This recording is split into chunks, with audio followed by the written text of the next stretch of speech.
it's Kayla, and today I'm going to be doing a blind mom Q&A. So I posted in a mom's group that I'm a part of, and I got lots of questions from sighted moms who all have babies that are the same age as mine. So I'll be answering those questions in this video.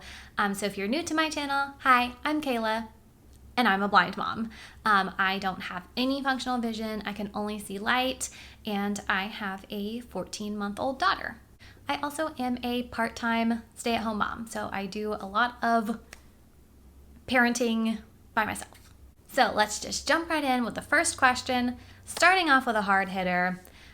How do you cope with not knowing what your kid looks like? So I think there's a few different answers to this question. One big part is that I don't have a choice. Like I can't see what she looks like. That is just my reality, and so I have accepted that. So it's not something that I spend a whole lot of time wallowing about because I can't change that. It just is what it is. Also, I've had a lot of time to prepare for that reality. I've known for years that I wouldn't know what my children looked like by the time that I had them. So I had lots and lots of time to come to terms with that reality and knew going into this that would be the case.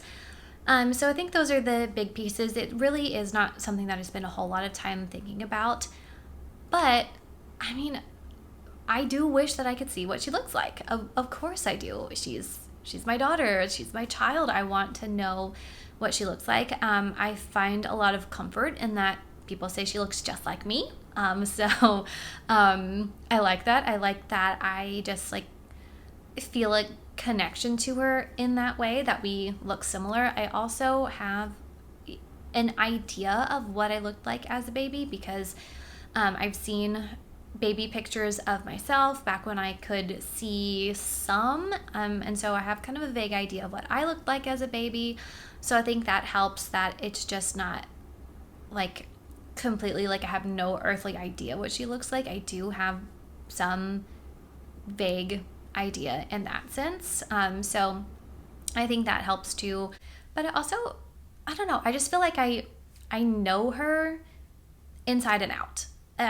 She's my baby, and we just have a really strong connection. And so I don't feel like I know her any less because I don't know what she looks like.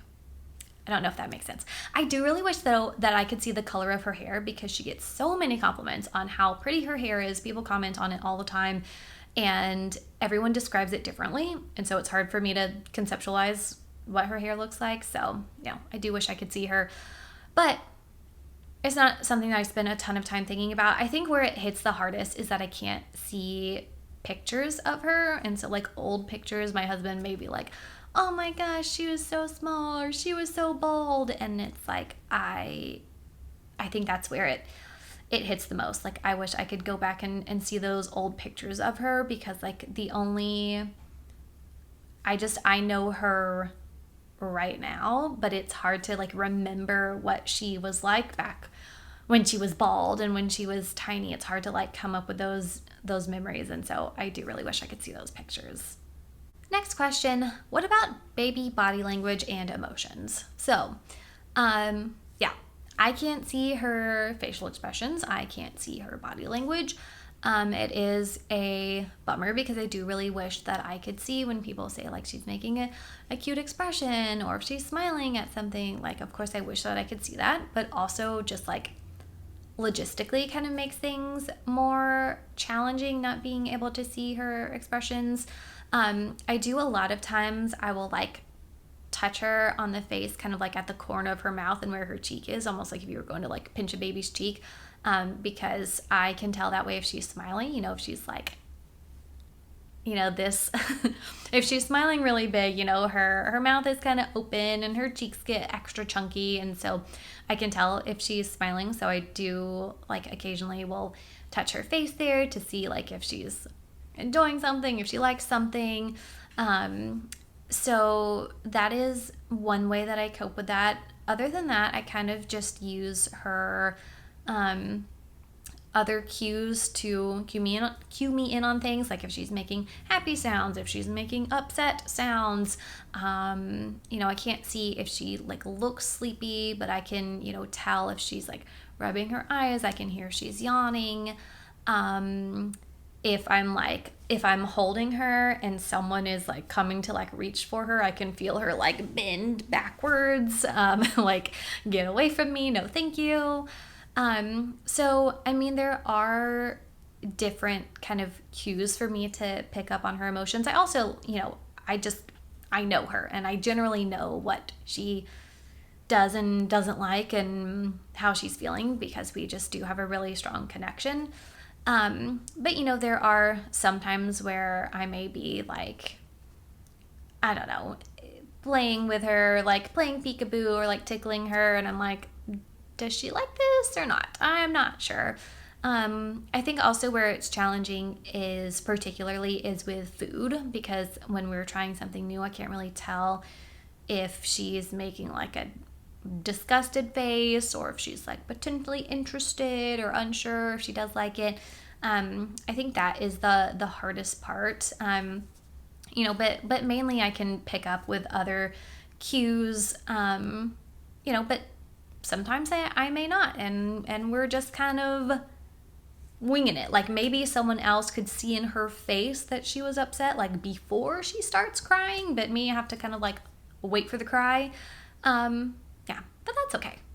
Next question, can you read to your baby? Yes, I read to her all the time. We love books, so I have a lot of Braille books, and so they are just like a standard old baby board book, and they have clear strips of Braille on the pages. So since they're clear, it doesn't obstruct the pictures or anything. It doesn't obstruct the words. So my sighted husband can still like read those same books to her, but then I can read to her with the Braille. We also have several print books that I have memorized too. Next is, what precautions do you take to keep baby safe? So I would say starting off is that I follow all the recommendations.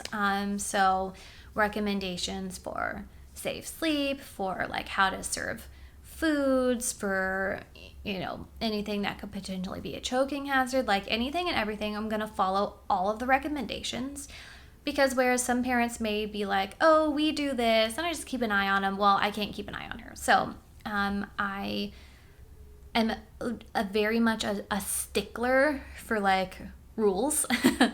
And then I also have everything baby proofed. So like her area is very safe, like, gate on the stairs. We've got locks on the kitchen cabinets. We keep all of the like bedroom doors shut, all the doors in the house shut except for the door to her room, and then just everything in that space. So her room, and then like the hallway, the living room, the kitchen. It's kind of like an open floor plan. Everything in those areas are safe. There's like nothing for her to get into or like pull on top of herself or anything like that. So I just try to like make the environment as safe as possible so that she can, just do her thing, and I don't have to worry about trying to like keep her away from something that's not safe. And then I've always got my ears turned on. So my ears are my eyes. I always say like a blind person is the epitome of having eyes in the back of your head. I can always hear what she's doing. Like I know what sounds pretty much like everything in her area make. And so if I ever hear something that I'm like, what is that? What does she have? That doesn't sound familiar. Then I can go and like check her hands. I can always like check her mouth. If I feel like she's eating something that she shouldn't. So yeah, most of the time I just like, I know what she's doing by hearing, and I'm very good at it. So if I'm like, she has something that sounds more crinkly than I recognize, let me go see what she has.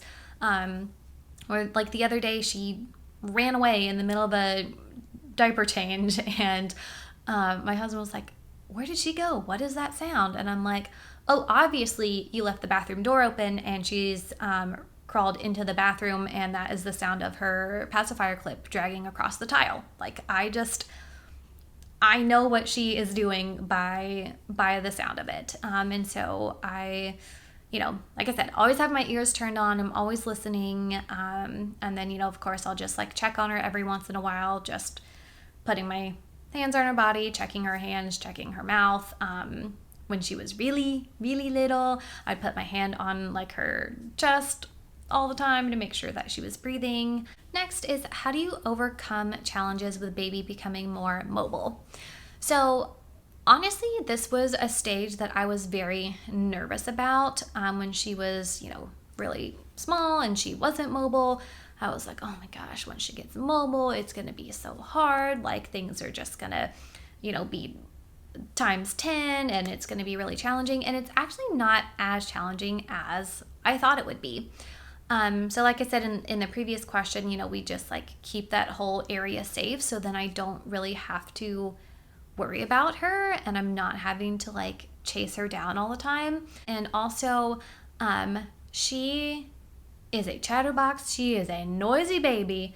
So I always know where she is. Like she is not sneaky. She is not going to sneak away and be somewhere where I cannot find her or I don't know where she is or where she has gone or what direction she's moving in, because she gives herself away. Now, where this is very challenging with her being more mobile is when we are outside of the home and I'm not able to control the environment. That's where it does get quite tricky. Next question is, can you go on walks / how do you navigate with a stroller? So we do go on walks. We go on walks pretty much every day if it's not 1,000 degrees outside.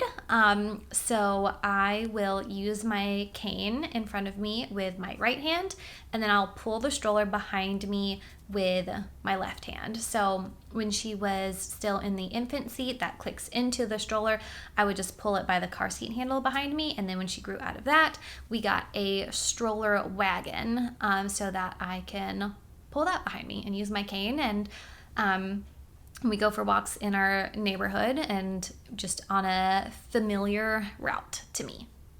Next, I got several questions about diaper changes. I am going to link a video I did several months ago where I made a video all about diaper changes and how I do that. And I did like a demonstration. How do I know when the diaper needs to be changed and all that stuff. It's very detailed. So I will link that video. Next question is, how do you clothes shop? So usually we will go to a store.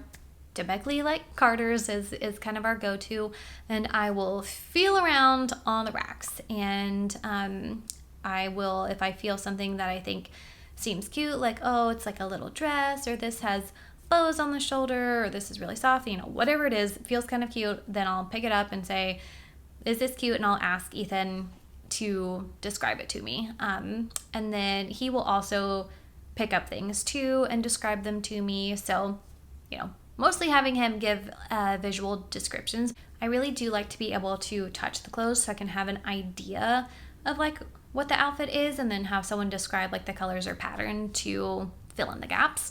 So that's how I prefer to do it. Sometimes I will kind of want something specific, and so we'll look online, and then Ethan just like describes them to me. And that works most of the time. Sometimes we'll get something and I'll touch it with my hands and I'm like, oh, this is not what I pictured it to be or like imagined it to be. But most of the time that it works pretty well. Next question is, how do I get baby dressed? So I'm assuming they mean like, how do I pick out the outfit? Not like, how do I physically like put it over her head? So I pretty much know what I'd say 80% of her clothes are by just feel. Like I know that the pink shorts have the ruffle, and I know that the denim shorts have the pockets, and I know that, the lemon outfit has the bow on the shoulder. Like I know just from like different elements of the material or the shape or just like different tactile pieces that the outfits have. Like I know mostly what's what. I also, when I am doing laundry, I will either have Ethan's assistance or like use an app to pair everything. So it's like, okay, the pink shorts go with the flamingo onesie and the navy shorts go with the bumblebee shirt, and I will pair them and like have them like clipped together on hangers in the closet. So when I'm ready to get her dressed in the morning, I can just pull an outfit and I'm not trying to like piece things together as I'm trying to get her dressed. Like they're all assembled and ready to go. So that's how I do that. Rompers are super easy, just one piece. I don't have to match anything. If there is like something extra, like if we're gonna put a bow or like a headband, I do have to have Ethan's help with that, but she won't wear those things anyways, so doesn't really matter. And then I do have like a stack of onesies that they kind of do all feel the same because they're all onesies, and I just know that every onesie in that stack goes with the denim shorts. So sometimes I may like not know exactly which onesie that she's wearing. I can use my app to like an app to tell me. Sometimes I just like don't care that much because I know that I like all the onesies in the stack because we picked them out, and then I know that they go with the denim shorts, and so I can just put it together. Next question, what indoor activities can you do with baby alone? So we do all kinds of stuff. We play with toys and we read books and we build block towers and knock them down, and we put things into baskets and then take the things back out of the basket. And let's see, she likes to look out the window. So I'll open the blinds for her, she'll look out the window. I can't point to things specifically, but I know generally what's out there. So I'll say like, oh, do you see the grass? Do you see the trees? Do you see a house? Do you see the cars? Like, I know what's out there, even though I can't see them. Let's see, what else do we do? She likes to climb the stairs. So I will just like put my hands on her hips and climb the stairs with her. I'll like just follow along behind her. I chase her around. I like crawl after her, and since it's my house and it's familiar, I know the layout, so I can crawl around without running into things. She likes to play peekaboo. It's probably better when I play peekaboo with her versus when she plays with me, because I can't always tell when she's peeking and when she's booing. But I try. I just say like, oh, where did Lila go? There she is. And maybe my timing is off, but she still likes it. Let's see. We sing songs. She loves when I put random items on my head. So I'll like put it on my head and then I'll kind of wobble back and forth till it falls off, and then she picks it up and she hands it back to me, pretty much saying like, do it again. I don't, we do all kinds of stuff, like the normal things that you would, do with your baby at home is what we do. Like, I can't even really think of anything. Like, there's nothing that my sighted husband does with her at home that I can't do or don't do. And part 2 to this question was, what outdoor activities can you do with baby alone? So we can go on walks.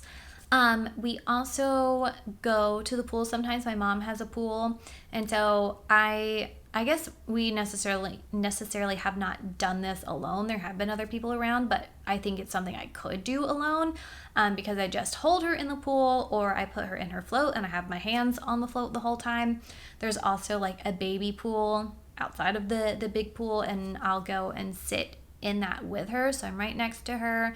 I will, she usually just kind of like sits there and just splashes around or plays with the toys. And like I said, she is a chatterbox, so I'm getting constant confirmation that she is okay.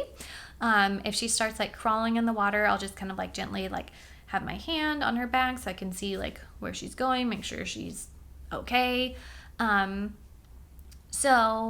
And then that's about it for outdoor or not necessarily outdoor, but activities outside of the house. She does enjoy like sitting on a blanket outside, and that is something that I don't really do with her by myself, because she does really want to eat the grass. And so it's hard for me to keep an eye on that and prevent her from eating the grass. And that's probably the biggest thing with her, is that she is one of those babies that wants to put everything in her mouth. And so, yeah, there are some things that I am just like, oh, I don't know. I just like don't even want to do that because I'm afraid she's going to eat it. Like, we don't do Play-Doh, but it's like my husband's not going to do Play-Doh with her either, even though he can see, because she's definitely going to eat it. Next question, what are challenges that you face day to day and how do you overcome them? So I'd say the biggest challenge is that we can't really go places. I would love to go places with her, like do different like baby friendly activities, or even just go run errands, just get out of the house, because the days at home are long. They're long for both of us. She is tired of being in the house. She's tired of all her stuff. I'm tired of being in the house. I'm running out of ways to entertain her. They're just really long days, and I wish that I could like get out, that we could both get out to break up the day. And it's just not very practical. For one, transportation, I can't drive, so we'd have to like get an Uber and deal with the car seat and installing that and having the stroller. And then, once we got to the destination, I'm trying to deal with the car seat and the stroller and her and my cane. And like, I don't even know like how that would work, especially now that we're out of the very convenient travel system where the seat just clicks into the stroller. So that's a big barrier. And then also like once we got to wherever we were going to, just trying to navigate around by myself, know where I'm going. And then like being able to keep up with her once we got to wherever we were going, is I just don't know how I would do that on my own. We've been to different places, like I've taken her to the library and to baby story time with other people around that could help me keep an eye on her. And I just don't know how I would do that on my own. She like takes off. She's all over the place. She's like zooming and she's like into everything. She's putting everything in her mouth. She's taking toys from other kids. And it's like, I just like, one, I'd have to be able to just like keep up with her, but also manage her interactions with other children, making sure she's not like crawling on top of them or poking them in the eye. I don't know how that would work on my own. So I think that's my biggest challenge, is that I really want to do those things. I want to get out of the house. I also like want her to have these experiences because she really loves being out of the house. She loves being around other kids, and it's just really hard for me. So I'd say that's my biggest challenge. How do I cope with it day to day? I'd say just like taking one day at a time. Like I said, the days can feel really long, so just try to get through one day at a time, and utilize the time when Ethan's off of work or like on the weekends to go out and do fun things and have our experiences there. So I haven't completely given up on the idea. I still am like, one of these days I'm gonna figure out something. I'm gonna make this work. I just haven't figured it out yet, but I will update the channel when I do. Next question is, how do you deal with the mess, and do you step on a lot of toys?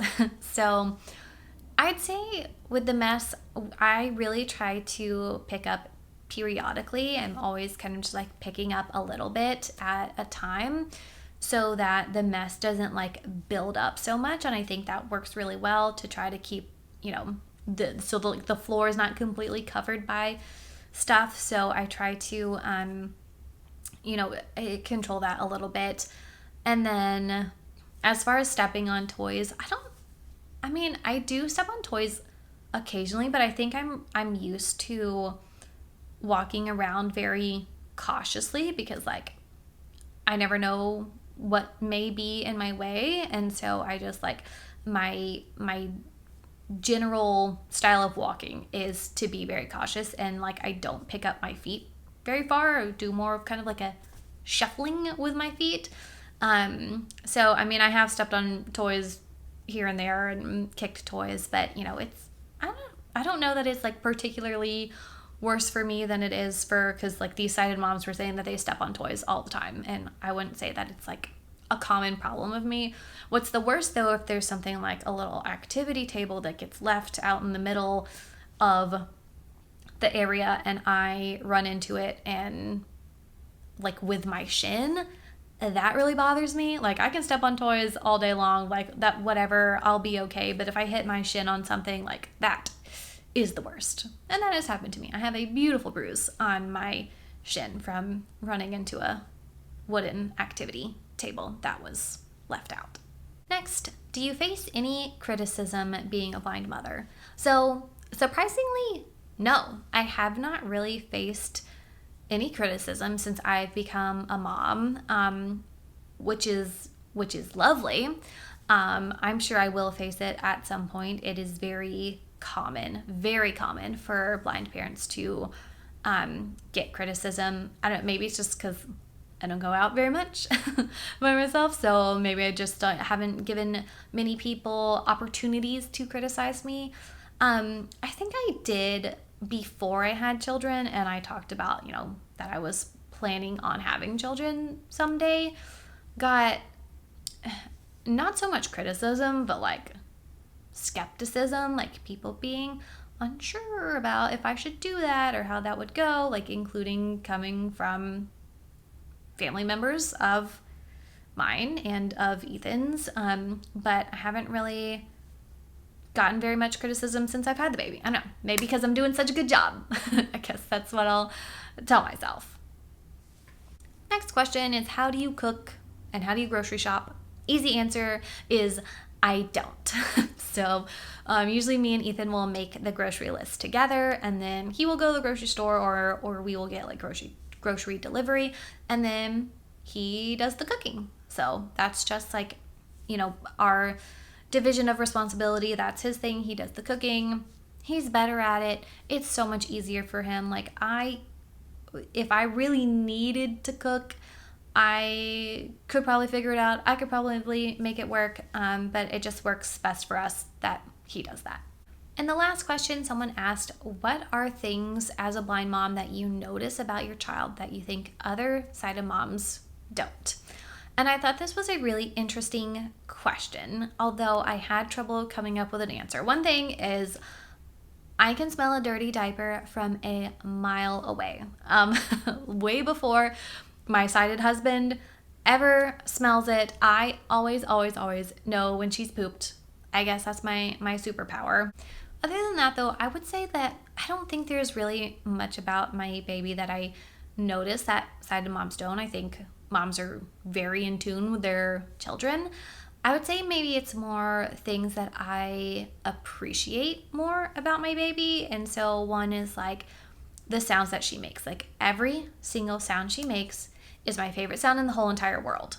Like I love her little voice. It is my favorite thing ever. And just every syllable, every noise, everything, every sound she makes, I love it. And I think that's something that I really have appreciation for. I've heard some moms, it was like, oh, once this kid gets started, they don't shut up. And I'm like, I have never wanted her to stop making noise unless she's crying. I don't prefer that.